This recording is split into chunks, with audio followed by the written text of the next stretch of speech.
God bless America. Hello, everybody. I am the Talk Radio Protege. This is the Protege program. Thank you so much for joining me. In today's news, we're going to talk about a couple of things. And we're going to start with Trump versus NATO. Trump made headlines early this morning at the NATO breakfast when he called Germany Russia's captive. I think this Yahoo story will have the exact quotes for us. Let's scroll down here. Here's the quote from Trump. Germany is a captive of Russia because it's getting so much energy from Russia.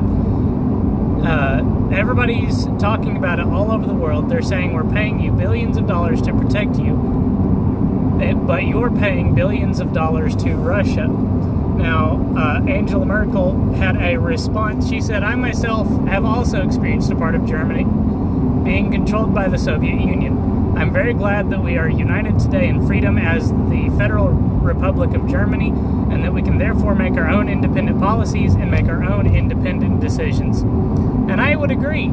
I think it's very good that Germany is less controlled by socialism now than it has been in the past, and I think that Germany has every right to make policy decisions on their own. I just think that it's funny that Germany would make contradictory policy decisions. You know, you can look up and find what the original purpose of NATO was. I heard it postulated by a person who wrote an article talking about why it's time to get rid of NATO, that the original purpose of NATO was to keep Russia out of world politics and to keep Russia out of Western Germany, to keep the United States in Western Germany, or Europe rather than Germany, and to keep Germany suppressed as a military force. Well, these days there is that's not so much of a concern. Germany is not a military force that's threatening the entire rest of the world. Russia is not a threatening force on Western Europe, and the only part of NATO that is still being exercised is keeping the United States within Europe. Well, Germany, after having signed NATO and joined NATO, which was ostensibly passed on the grounds of keeping Russia out of Europe, is now cutting a deal with Russia to allow them to exercise great political pressure over Germany. Now, how can somebody selling you energy exercise political control over you? Well, these days, economies basically run on petroleum and natural gas and coal. And as a production country, Russia can exercise influence over consumer countries when it sells them energy products. You know, if Germany were to do something in the future that might cause Russia to stop the flow of I believe it's natural gas into the country, then Germany might feel pressure to not take that action against Russia. It might be in Germany's best long-term interests to act against Russia, but in the short term, Russia could exercise incredible political pressure against Germany by threatening to stop the flow of energy. Now, the left did, or the left media, the mainstream media, did a whole lot of reporting about these statements from Trump, but they seemed to ignore a statement from a NATO chief who thanked Trump for his leadership on military spending. Here's the quote. Let me thank you for the leadership you show on the issue of defense spending, because it is very important that we all contribute more to our shared security.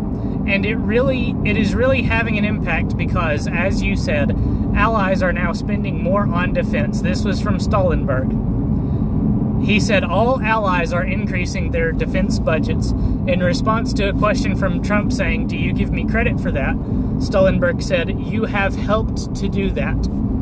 Stoltenberg, an executive of NATO, directly gave Trump credit for NATO member countries increasing their defense spending. But, and immediately after those comments, NATO pledged to boost defense spending. After Trump came down on Germany, after Trump said that these countries needed to do more to spend on their own defense, they signed a pledge to increase defense spending. Now, I will be the first to say that this is merely a pledge. It is not increasing spending in these countries. It's just a pledge to do so. I will say that President Obama got a similar pledge out of NATO back in 2014. So this that Trump is getting from the NATO member nations is not anything unique per se. It is just interesting to me that the last time NATO member nations pledged to increase defense spending, it was on the heels of an invasion of a non-NATO member country by Russia. In fact, what's her name? Her name is in this story. Now, we are at the Rush Limbaugh website, so I realize that might be a turnoff to some people, but we're just reading the direct quote from Christiane Amanpour, who commented on Trump's rhetoric. The facts and figures don't add up, Amanpour said. Yes, the president is raising this pipeline issue. It's got nothing to do with military spending. Ever since 2014, when Russia changed the rules of the game, Russia changed the rules of the game. Let's say that again. Russia invaded another country and annexed it, changing the rules of the game. That was Angela Merkel who took the lead in standing up to Putin and became the leader of the West allies in Europe, along with President Obama. And that is when they decided to up NATO's defense spending. It was then, at the summit in 2014, that they decided to up NATO's defense spending. The last time they decided to up NATO's defense spending, it took an invasion of another country by Russia. In recent hours, I think it's still today, Trump, through the force of his own rhetoric, prodded the NATO nations to sign a pledge to up defense spending. Now, NATO spending is not up among member nations. As you can see from this graph here, as reported by Patriot Post, the U.S. is far and away the greatest spender of defense of the NATO member nations. And only 4 other nations are meeting the 2% target for defense spending. Among these nations, France, Turkey, Germany, Italy, and Canada, other NATO member nations are failing to meet this goal. In fact, I believe that it is true that Germany has never met the 2% goal in defense spending. But as far as standing up to Russia goes, signing a pledge does not constitute standing up to Russia.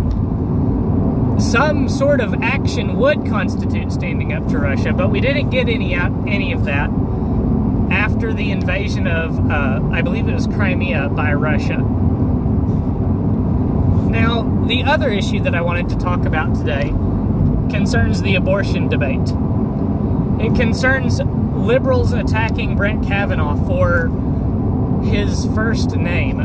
In fact, the organization doing this is NARAL, which is a very pro-abortion organization, who tweeted, "We'll be danged if we're going to let 5 all capital letters men, including some frat boy named Brett, strip us of our hard-won bodily autonomy and reproductive rights."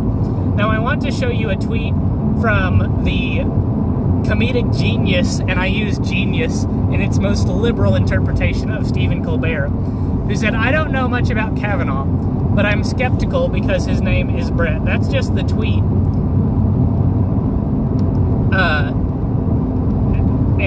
One Kim Edwards tweeted out later, this guy works for NRA TV, so between this and Colbert, I guess the left's leading attack on Kavanaugh is his first name. You know, they've got nothing against him. The left has absolutely nothing against Kavanaugh, except for name calling. They're calling him a frat boy.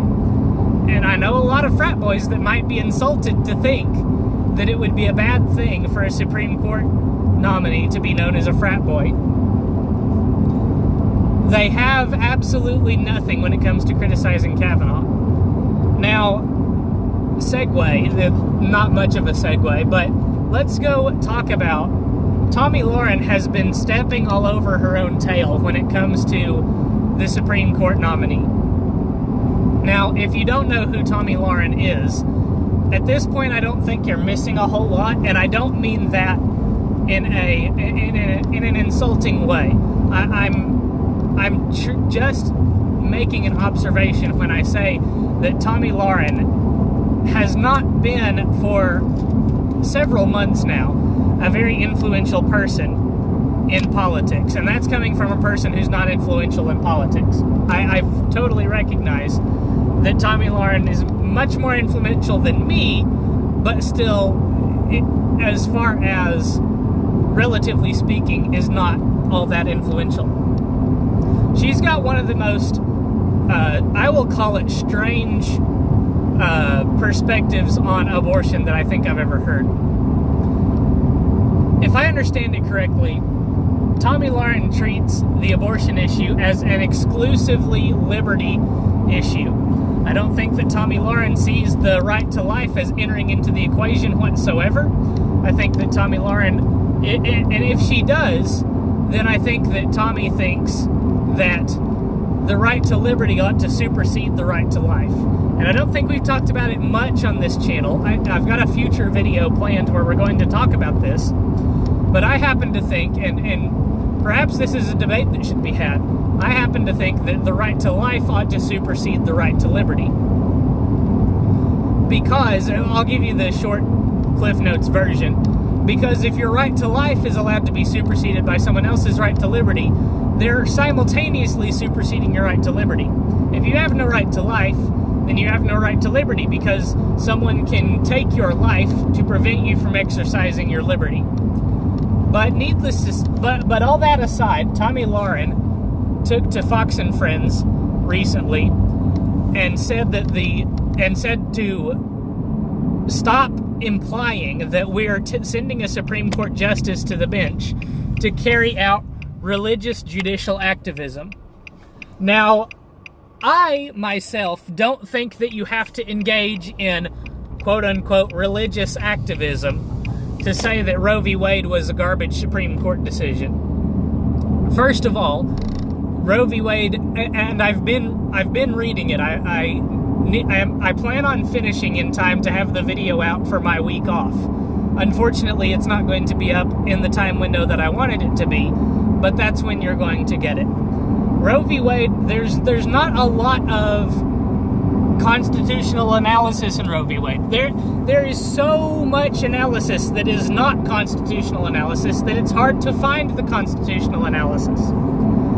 So you can say that Roe v. Wade is a garbage Supreme Court decision that ought to be overturned simply on the grounds that the Supreme Court was overstepping its bounds in reaching out to all of these other fields of interpretation in order to make their decision.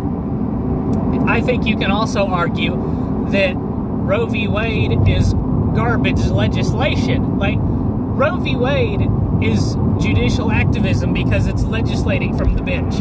But even if Roe v. Wade, let's say that a law was passed tomorrow, that Congress passed a law that was called the Roe v. Wade Act, and it enshrined in legislation everything that the Roe v. Wade Supreme Court decision enshrined as law via judicial fiat.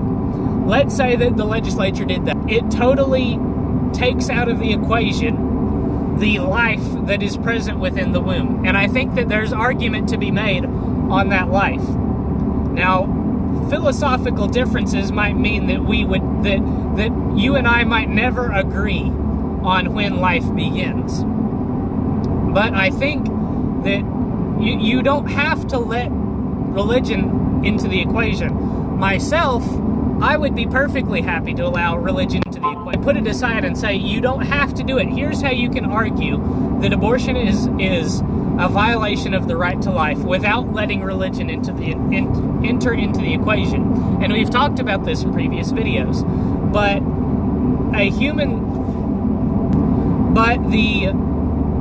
a human life is one that is distinct from other lives.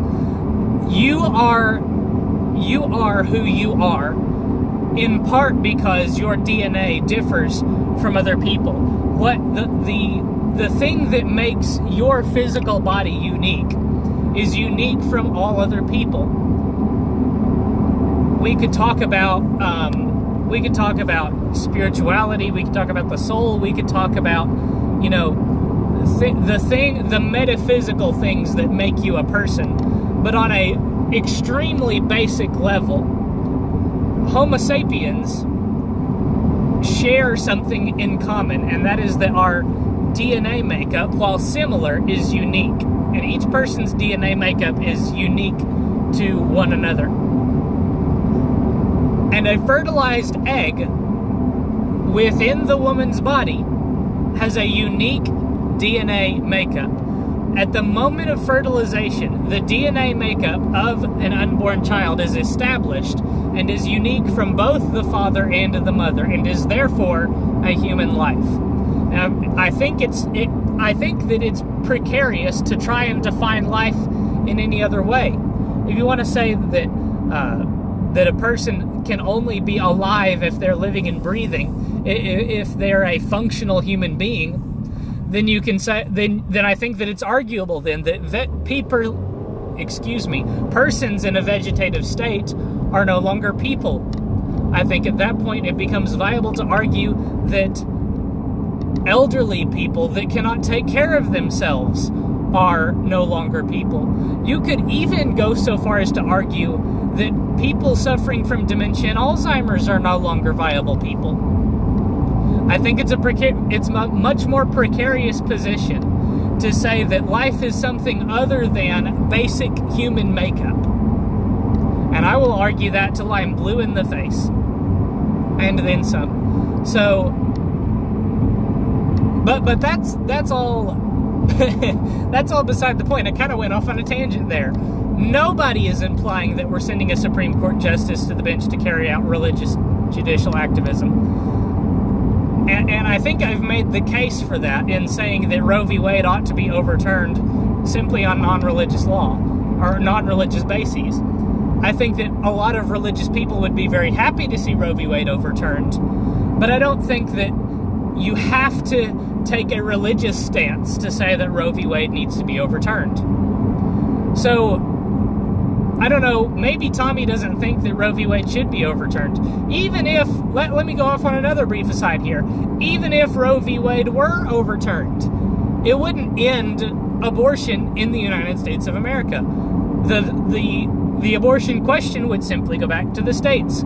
And show me a person that thinks that California, New York, Maryland, that thinks that other liberal states would readily ban abortion if Roe v. Wade were overturned, and I will show you either an idiot or a naive person. To think that overturning Roe v. Wade would throw us all the way back to before the 1960s is incredibly foolish.